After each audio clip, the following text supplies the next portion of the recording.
let's read this intro. Good morning. So you are watching the Wellness Movement, and I am one of your hosts, Julie, with Balanced Life with Julie. Welcome to Spanglish World and her network on Zingo TV, channel 250 and 251. Remember to download the Zingo TV app at your app store. Zingo TV is available on Google Chromecast, Amazon Fire and Fire Sticks, and Roku sticks on all smart TVs from 2016 forward. Morning, Kaz. Wow. Good morning. How are you? I'm okay. Yeah. My lips are dry. I think I'm dehydrated, which you would know nothing about, considering for the past, month, you've been aquatic because you've been off gallivanting around sunny California, drowning yourself. Water fasting. Yes. Well, here's an interesting fun fact about water fasting is you start to actually feel dehydrated. Okay. You're drinking water, but you feel dehydrated. And that's how I felt. I would say, yeah, probably middle towards the end of the fast. Why? I'm not exactly sure the process, but you do feel very, very parched. That's so strange. Though I know that if you drink too much water, you can actually drown yourself. There is such a thing as having too much water, but I didn't realize it caused, although maybe it's like hypothermia, where you're so cold that you start to feel like the opposite. You start to feel like hot. Yeah. And that's why people start taking their clothes off when they're hypothermic, because they feel like they're too warm. Yeah. Like maybe the body's so overcompensating, it goes haywire. Well, the thing also with water fasting is you don't want to drink too much water because you can throw off your electrolyte balance. Well, I don't have that problem. I don't think I drink too much water. Are you having coffee right now? No. Well, yes. It's a cafe mocha. So it's only half coffee and it's decaf. So is it even really coffee? Oh, great. So you're getting some chemicals along with your decaf.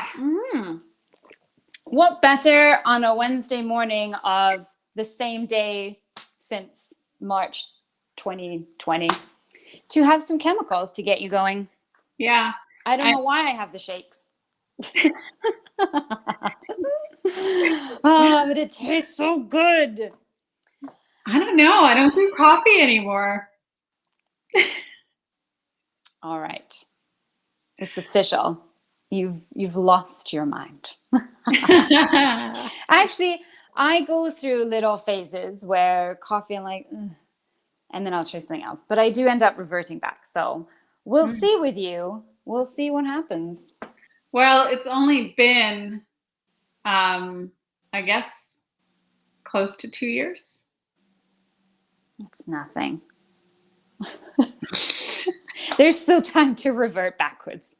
Yeah. Well, you know what? There was last year we were on one of the rare occasions when things were open. I was at a friend's place and she made me a coffee and I had it. And I was like, just doesn't do anything for me. I can honestly say that I don't sit there and I'm like, coffee, it's amazing. I think it's more of a habit. Because if I wake up and I make hot water and lemon, it's the same thing. It's the heat. I do like that hot in the morning and you sit in the whole moment. Yeah. So it's not like coffee doesn't wake me up. I can have coffee at 10 o'clock at night. It doesn't keep me awake. It doesn't do that stimulant for me. I've been out with you where you order a coffee. It's like, it's 8 o'clock, girl. Why are you having a coffee? But it doesn't keep me up. Like I don't know. So really it's more of the habit of that warm cup. It's more so being English, as you've probably heard, we have tea time. Like literally it's called 11s is where I was. So at around 11 o'clock you would have a break. Whether you were at work or even at home, even when I go to my parents' house, So around 11 o'clock, my mom's like, I'm going to put the kettle on. And then she goes and makes a cup of tea. It's ingrained into us. And it's more of a social thing, or more of a, this is me time now. And so I get to sit, and often you're doing it with people, but even if you're not, it's just a moment of pause. And I think that is what it means to me more than the actual beverage. Right. It's the ritual. Yes, there you go. Yes. It sounds very civilized. And while I was in California, because I was water fasting and I had nothing else to do, I finished off all of the episodes available of The Crown. So now you're up to date. Now I'm up to date. Although 90s. I started with season 3 and I finished season 4. When I first started watching season 3, I could not quite remember what happened in season 1 and 2, but I just I wasn't going to go all the way back to the beginning. So, yes, I finished all of The Crown. Well done. Thank you. Well done. I feel rather accomplished. I mean, I've been doing this online course the last couple of days, and I thought, oh, I could have done this course while I was there. But honestly, no. The that I was in, like, my brain just needed a break. Like, my brain didn't want to be overthinking and anything. So it just needed mindless whatever. And that's what The Crown was. Mindless whatever. I wish we would dedicate more time to not necessarily being mindless per se, but not being rushed and not being like, okay, it's Saturday, so now I've got to get all these 50,000 things. We're constantly in this that when we have to sit down, it becomes uncomfortable. And I think that's why, myself included, sometimes it's like, okay, what can I do now? Rather than sit. And then that guilt comes. I should have done this. I should have done that. We all wait for the weekend, and then Sunday comes and we're like, oh, I didn't do what I was supposed to do. But that's fine. Like, it's okay. It's not okay if you're constantly sitting doing nothing.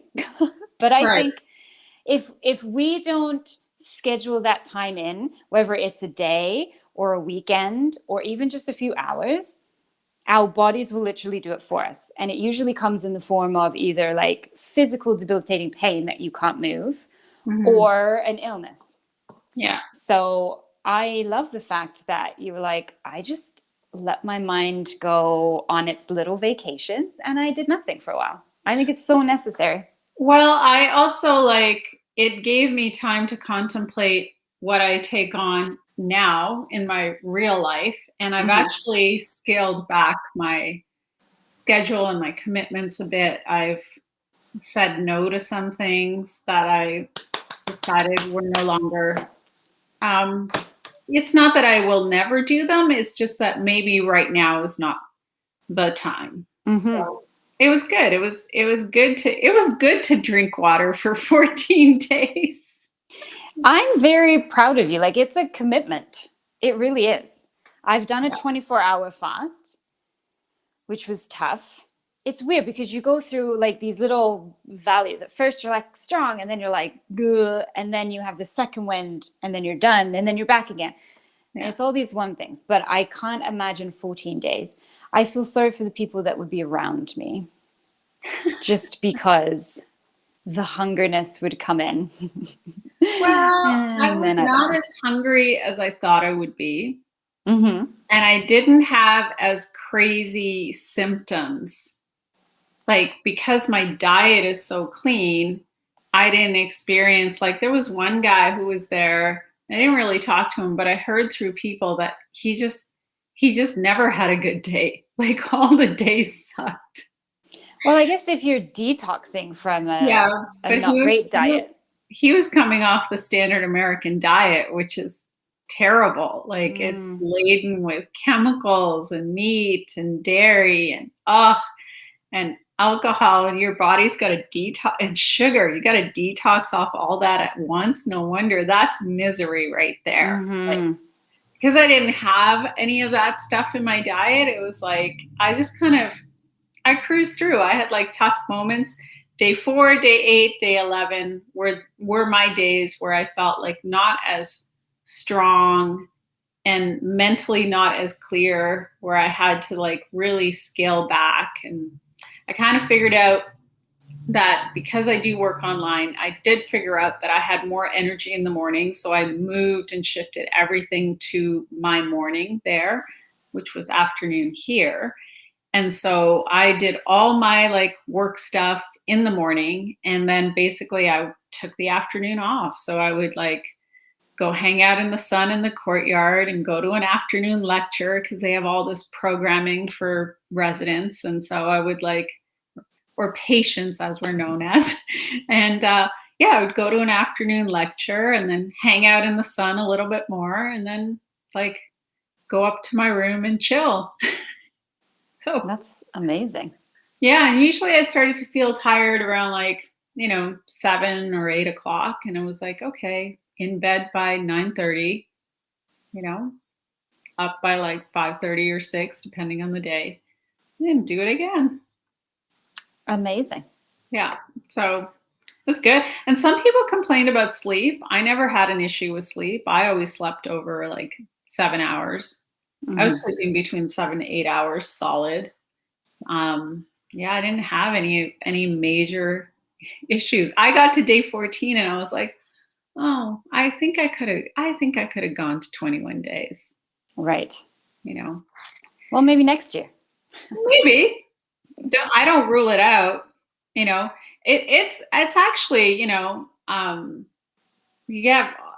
have people doing your laundry. And when you are eating again, you have people making your food and everything for you. So it's kind of cool. They have internet. So if you're lucky like me and you work online, it's great. And actually, I met a girl there and she actually works for an online payment company that I use in my business. And she worked the whole time. She did 21 days and she worked throughout the whole 21 days and just like no issues, no problems. And so, yeah, like if you do have an online business, it's great because you can just keep working and it doesn't really matter.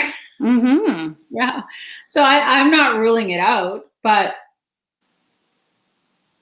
the other thing I kind of want to make clear is people also think that as soon as you stop eating, you're going to be starving. And that's not true. Your body will only go into starvation mode once it burns through all of its fat stores. Okay. So if somebody's carrying enough extra weight on their body, whether it's 30, 40, 50 pounds or whatever it is, your body will not go into starvation mode. It's going to use that fat as fuel to do what it needs to do. And then like once you get through all the fat stores, then your body would go into starvation mode because it'll start using muscle tissue. Right.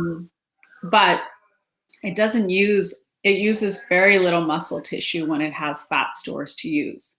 So that's also why they tell you when you're water fasting to not exercise, because if you start exercising, your body's going to start burning through muscle tissue.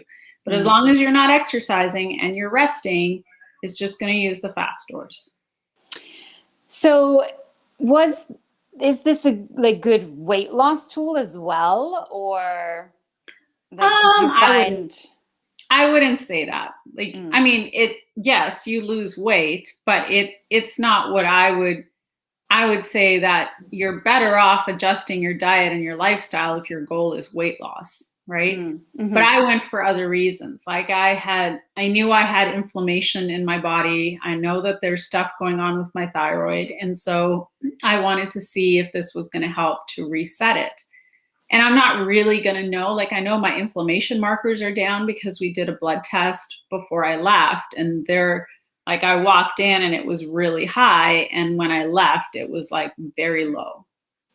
So now in 6 weeks, well, now really 5 weeks. In 5 weeks, when I do a blood test, I will get to see like, okay, where are my inflammation markers at? Where are my thyroid levels? Different like T3, T4, reverse T3, all of that, TSH.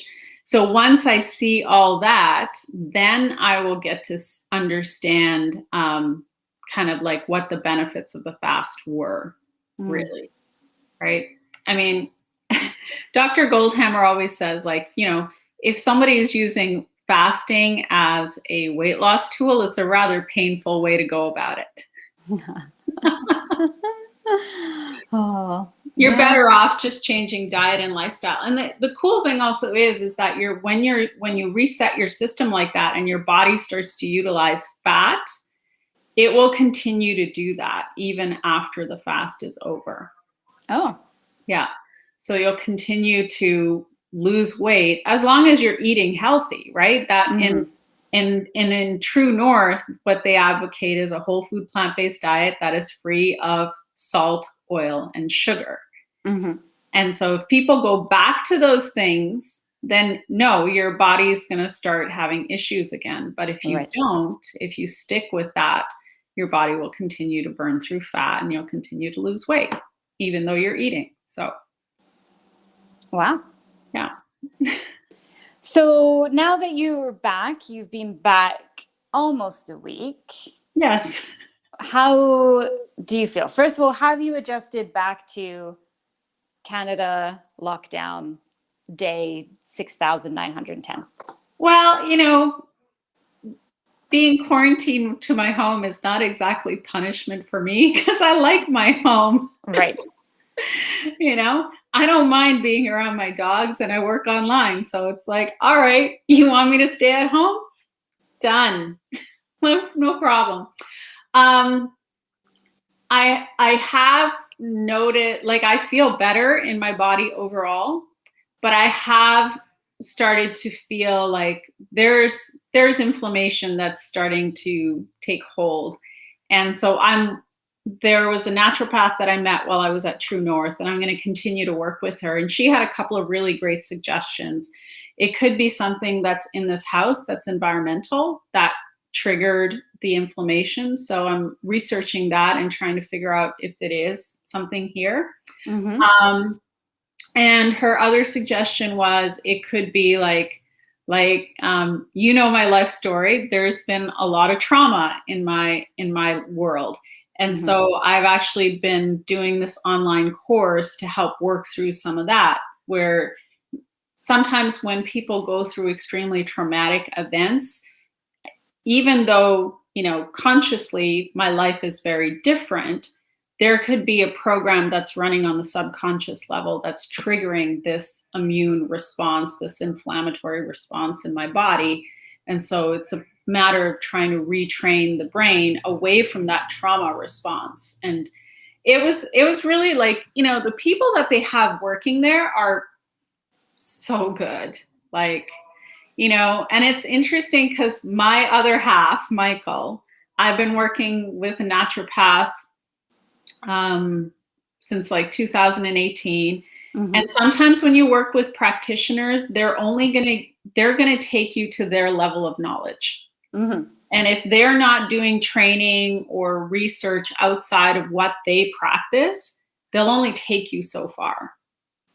And so Michael's like, I think this is it. Like, I think this is the end of the line for her, and you need to find something else. And so it was just really interesting, the timing of that conversation and my decision to go to True North. And then some of the people that I've met there that I'm like, oh yeah, like this person is way more well-versed than some of the other people that I've come across when it comes to dealing with autoimmune conditions and inflammation and all of that stuff. And so yeah, it's cool. That's great. Yeah. I don't think enough people realize the mental and emotional connection to our physical body. And so, a lot of the clients that I see have chronic pain. And they attribute it to, well, I sit all day at work. And of course, that is, I'm just pressing buttons here. That is a contributor, poor posture. But most people despise their job. They don't really like being at home, or their relationship, or things are not working. And they never seem to put that connection together. Yeah. And so I'm a huge advocate for the emotional state and how that has an effect on us. So I love hearing that there are places that are making that connection.